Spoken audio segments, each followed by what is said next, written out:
ইসলামের পাঁচটি স্তম্ভের ভিতরে নামাজের স্থান দ্বিতীয়। এটি শ্রেষ্ঠ ইবাদত। এর আরবি প্রতিশব্দ সালাত, এর অর্থ দোয়া, ক্ষমা প্রার্থনা, আল্লাহ পাকের পবিত্রতা এবং গুণাগুণ বর্ণনা করা। আল্লাহ পাক রব্বুল আলামিনের পবিত্রতা ঘোষণা এবং গুণাগুণ বর্ণনা করার সর্বোত্তম মাধ্যম হচ্ছে নামাজ। যে ব্যক্তি নামাজকে গুরুত্ব দিবে, কিয়ামতের ময়দানে ওই বান্দাকে আল্লাহ পাক গুরুত্ব দিবেন।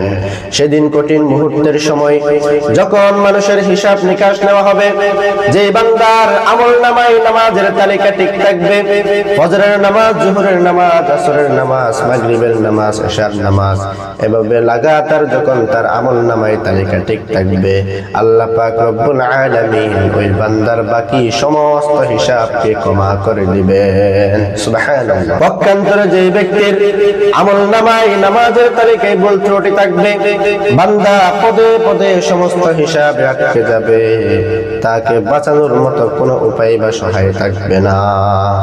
এজন্য রাসূলুল্লাহ সাল্লাল্লাহু আলাইহি ওয়াসাল্লাম বলেন, বান্দা নামাজকে সবচেয়ে বেশি গুরুত্ব দিতে হবে। রাসূলুল্লাহ সাল্লাল্লাহু আলাইহি ওয়াসাল্লামের বিদায় লগ্নে সর্বশেষ যে কথাটি উম্মার জন্য বলেছিলেন, সেই কথাটি হচ্ছে as-salat as-salat ওয়া মা মালাকাত আইমানুকুম। বান্দা নামাজ, নামাজ, নামাজ ছাড়া কোনো উপায় নাই, নামাজ ছাড়া কোনো সহায় নাই, নামাজ ছাড়া মুক্তি পাওয়ার কোনো সম্ভাবনা নাই, নামাজ ছাড়া রবের রহমত পাওয়ার কোনো সম্ভাবনা নাই। এজন্য নামাজকে গুরুত্ব দাও আর রবের কাছাকাছি হয়ে যাও। বান্দা যখন নামাজের ভিতরে থাকে, বান্দা যখন সিজদার ভিতরে থাকে, ওই বান্দা ওই সময় আল্লাহ পাকের সবচাইতে নিকটবর্তী হয়ে যায়। সুবহানাল্লাহ। এই নামাজকে রাসূলুল্লাহ সাল্লাল্লাহু আলাইহি ওয়াসাল্লাম জামাতের সাথে আদায় করতে বলেছেন। একাকী নামাজ আদায় করার চেয়ে জামাতের ভিতরে নামাজ আদায় করা অনেক গুণ বেশি উত্তম। এই প্রসঙ্গে রাসূলুল্লাহ সাল্লাল্লাহু আলাইহি ওয়াসাল্লাম বলেন, সালাতুল জামাআতি তাফদুলু সালাতাল ফাযি বি27 দারাজা।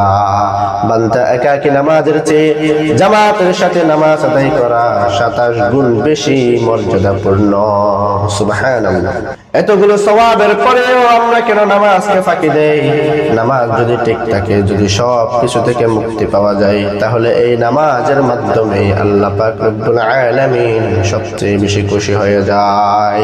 শুধু তাই নয়, মুসলমান ইমানদার বান্দা যখন মসজিদে নামাজ আদায় করতে যায়, ফেরেশতারা দোয়া করতে থাকে। আল্লাহ পাকের সবচেয়ে প্রিয় স্থান হচ্ছে মসজিদ, আর সবচেয়ে অপছন্দনীয় জায়গার নাম হচ্ছে বাজার। বান্দা যখন বাজারের ভিতরে সময় কম দেয়, মসজিদের ভিতরে সময় বেশি দেয়, আল্লাহ পাক ওই বান্দার প্রতি খুশি হয়ে যায়।